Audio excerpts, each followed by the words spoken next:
Hello viewers, welcome back to Iha Designs. Onam Saree series ആണ് ഇഹയുടെ signature ആയിട്ടുള്ള വീവാണ്. ഭാഗ്യം 2024 എന്നുള്ള നെയിമിൽ നമ്മൾ ലോഞ്ച് ചെയ്യുന്ന ഈ സാരീസ് റെഡി ഫോർ ഡെസ്പാച്ചിലാണ് അവൈലബിൾ ആക്കുന്നത്. ഞാൻ വെയർ ചെയ്തിരിക്കുന്ന സാരിയുടെ ഡീറ്റെയിൽസ് ആദ്യം കാണിക്കാം കേട്ടോ.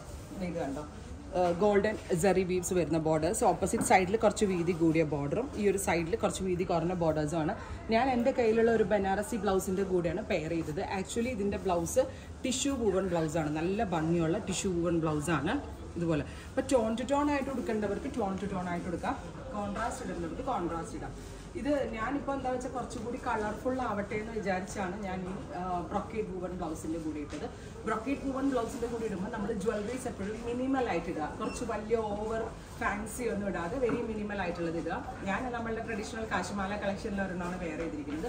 അതെല്ലാം നമ്മൾ ഈ ടോൺ ടു ടോൺ ഇട്ടിട്ടുണ്ടെങ്കിൽ നമുക്ക് നിറയെ സ്വർണ്ണം ഇടാം. കാരണം ടോൺ ടു ടോൺ വരുമ്പോൾ ഒരു സട്ടിൽ ലുക്കാണ് വരുന്നത്, ഒത്തിരി കളർഫുൾ ആവുന്നത്. സോ കുറച്ച് കളർഫുൾ ആക്കാൻ വേണ്ടിയിട്ട് കുറച്ച് വലിയ മാലകളോ അല്ലെങ്കിൽ വലിയ കുറേ വളകളോ ബാംഗിൾസോ ഒക്കെ ഇട്ട് നമുക്ക് സ്റ്റൈൽ ചെയ്യാൻ പറ്റും എന്നുള്ളതാണ് പ്രത്യേകത. സോ ഫസ്റ്റ് സാരി ഞാൻ വെയർ ചെയ്തിരിക്കുന്നതാണ്. ഇത് പല്ലോ ഇതേപോലെ വരാം, സിമ്പിൾ ആയിട്ടുള്ള പല്ലോ, താഴത്ത് വീതി കൂടിയ ബോർഡേഴ്സും ഈ ഒരു സൈഡിൽ വീതി കുറഞ്ഞ ബോർഡേഴ്സുമാണ്. Price is 1950. 1950 ഗോർജസ് ആയിട്ടുള്ള സാരിയുടെ പ്രൈസ്. ഞാൻ ഈ വെയർ ചെയ്ത സാരിയുടെ സെയിം തന്നെ കേട്ടോ ഇത്. ഇപ്പോൾ ഞാൻ ഉടുത്തത് കാണുമ്പോൾ നിങ്ങൾക്ക് ആ വീവും പാറ്റേണും ഒന്നും അത്രയ്ക്ക് അങ്ങോട്ട് മനസ്സിലാവത്തില്ല. ഞാൻ ഈ ഹോൾഡ് ചെയ്യുന്ന ഭാഗത്ത് ജെറിയാണിത്. ഈ നമ്മൾ ഉടുക്കുന്ന ഭാഗത്തുള്ള ബോർഡർ ചെറിയ ബോർഡർ, ഇങ്ങനെയാണ് ഈ സാരി ഫുള്ളായിട്ട് വരിക. So this is design number 1. ഞാനിപ്പോൾ ഈ ഉടുത്തിരിക്കുന്നത്, ഞാനിപ്പോൾ നിങ്ങൾക്ക് കണ്ടാൽ അറിയാം, ഞാനൊരു ബനാറസി ബ്രൊക്കേറ്റ് വൂവൺ ബ്ലൗസിൻ്റെ കൂടെയാണ് സ്റ്റൈലിംഗ് ചെയ്തിരിക്കുന്നത്. അത് ഞാൻ പറഞ്ഞില്ലേ, മിനിമൽ ആക്സസറീസ് ഒക്കെ ഇട്ട് വെരി സിമ്പിളായിട്ട് ഒതുങ്ങാനാണെങ്കിൽ നമ്മൾക്ക് ഇതേപോലെ കളർഫുൾ ബ്ലൗസ് ഇട്ട് മിനിമൽ ആക്സസറി ഇടാം.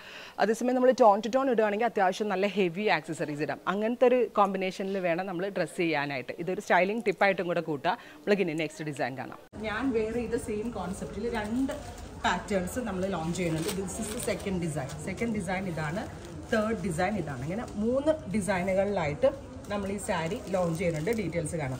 ഫസ്റ്റ് ഡിസൈൻ നിങ്ങളെല്ലാവരും കണ്ടല്ലോ, ഞാൻ വെയർ ചെയ്ത ഈ ഒരു സാരിയാണ്. സെക്കൻഡ് ഡിസൈൻ വരുന്നത് ഇതേപോലെ കണ്ടോ, ഇതുപോലെ തന്നെ. ഇതൊരു കളർ പറയാനാണെങ്കിൽ പെർഫെക്റ്റ് ഒരു കേരള ക്രീം കളർ ആൻഡ് ഒരു ടൈപ്പ് ഓഫ് സിൽക്ക് ചന്തേരിയിലാണ് നമ്മളിത് വീവ് ചെയ്യിപ്പിച്ചിരിക്കുന്നത്.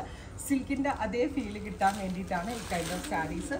റിച്ച് ആയിട്ടുള്ള tissue woven colour and tissue woven blouse. ഇതാട്ടോ ബ്ലൗസ് വരിക. ടിഷ്യൂവിൻ്റെ തന്നെ ബ്ലൗസും ടിഷ്യൂവിൻ്റെ തന്നെ പല്ലോയും. ഇത് നമുക്ക് ഓണം ഫംഗ്ഷൻ അല്ലാതെ ഇപ്പോൾ ക്രിസ്ത്യൻ കസ്റ്റമറിനൊക്കെ ആണെങ്കിൽ മധുരം വെപ്പ് പോലുള്ള ഫംഗ്ഷനിൽ ഡ്രസ് കോഡ് വൈസ് വെയർ ചെയ്യാൻ നല്ലതാണ്. ആഫ്റ്റർ ഓണം നമ്മൾക്കിത് റീയൂസ് ചെയ്യുകയും ചെയ്യാം. Price is 1950.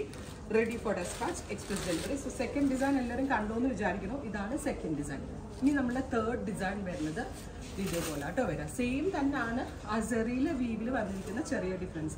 ഭയങ്കര ലൈറ്റ് വെയിറ്റ് ആണ്, ഈസി ടു ഡ്രൈപ്പ് ആണ്. ഞാൻ പറഞ്ഞില്ലേ, കോൺട്രാസ്റ്റ് ബ്ലൗസിൻ്റെ കൂടെയും സെയിം ടോൺ ബ്ലൗസിൻ്റെ കൂടെയും സ്റ്റൈലിംഗ് ചെയ്ത് നമുക്ക് വെയർ ചെയ്യാൻ പറ്റും.